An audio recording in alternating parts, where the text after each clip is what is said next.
everything has come down. The ask price on pre-65 silver is as low as I've ever seen it in reality. And so, you know, during the pandemic, the premium on pre-65 silver was off the charts.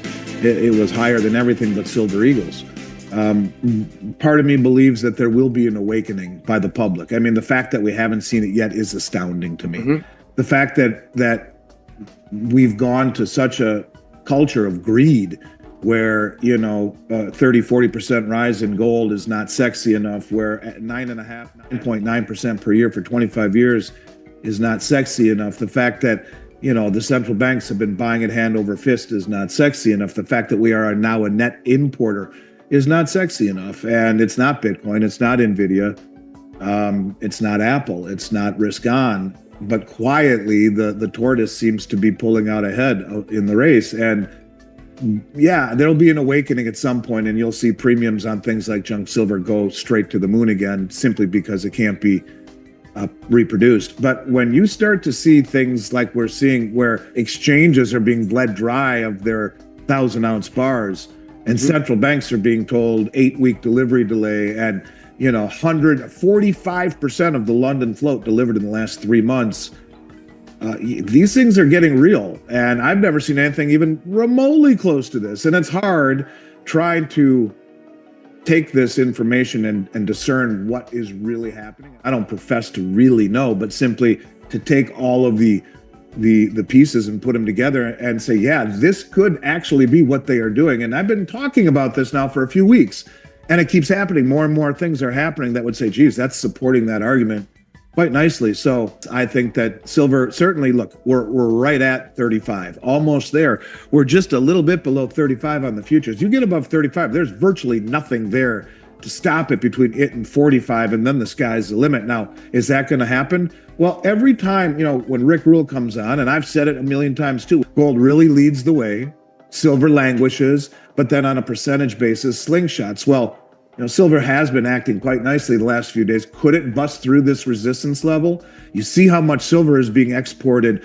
out of London and imported into India and the United States and China and now Russia. We talked about China buying all the doré and the concentrate. They're the second largest producer in the world. Why? There's an understanding by the knowledgeable central bank investor, the most knowledgeable investors in the world, just what silver and gold represent. And that understanding has been whitewashed from the United States investment vernacular.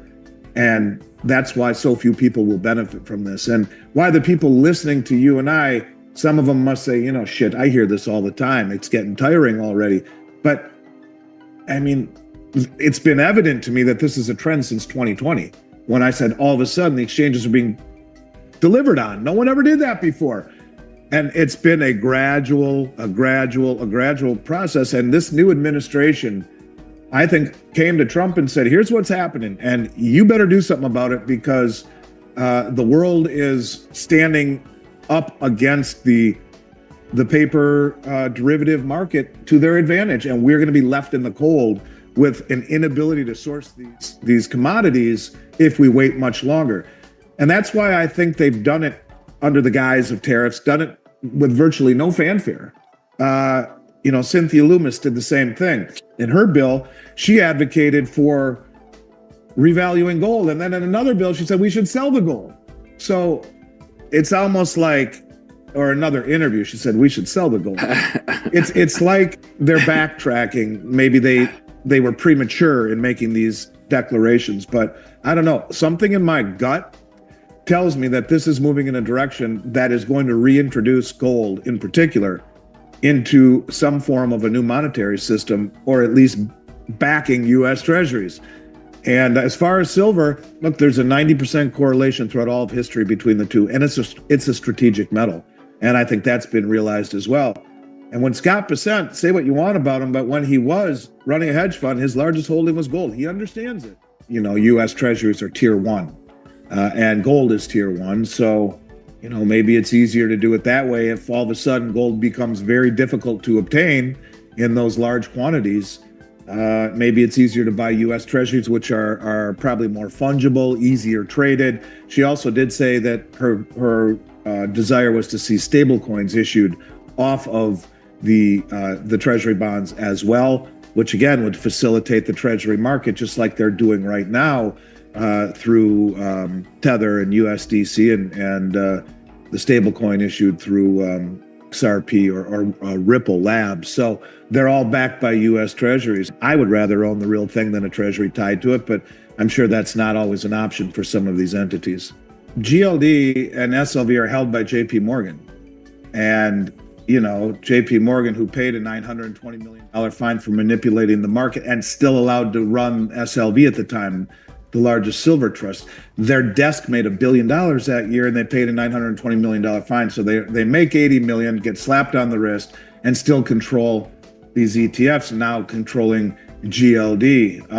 To me, it's much easier to take the metal held in GLD and SLV, the delineation being that, well, you can't take possession of GLD and SLV. You can take possession out of the depositories. If you wanted to really take a stretch, I guess you could say the IRAs would be easier to take than just physical metal held at Brinks. But even still, you're allowed to distribute that metal. It would send the wrong signal.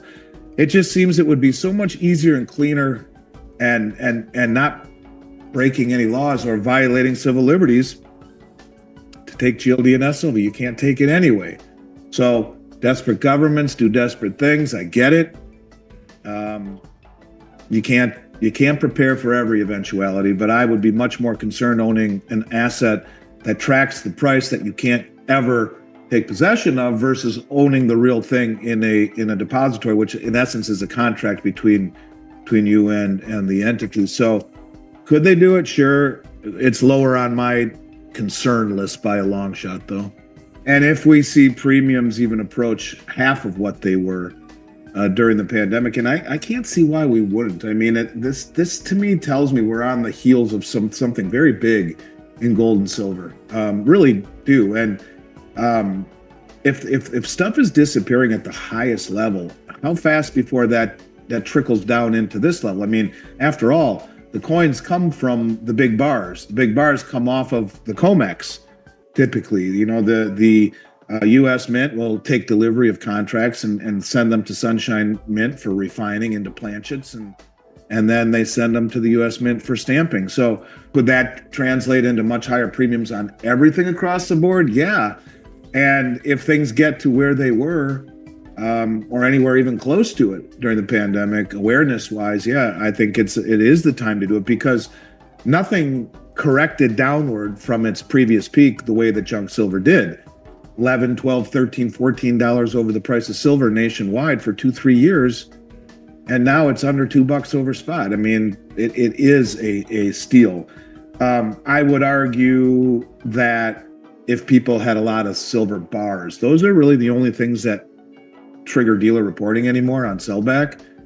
So if you do more than 1,000 ounces at a time, so over time, you could do that. You could trade 5, 6, 7, 8, 900 ounces at a time. Doesn't mean you're not supposed to do the reporting. It just means that we are not required to do dealer reporting. Junk silver used to be on that list of reporting in excess of 1,000 face when you sell it, $1,000 face value.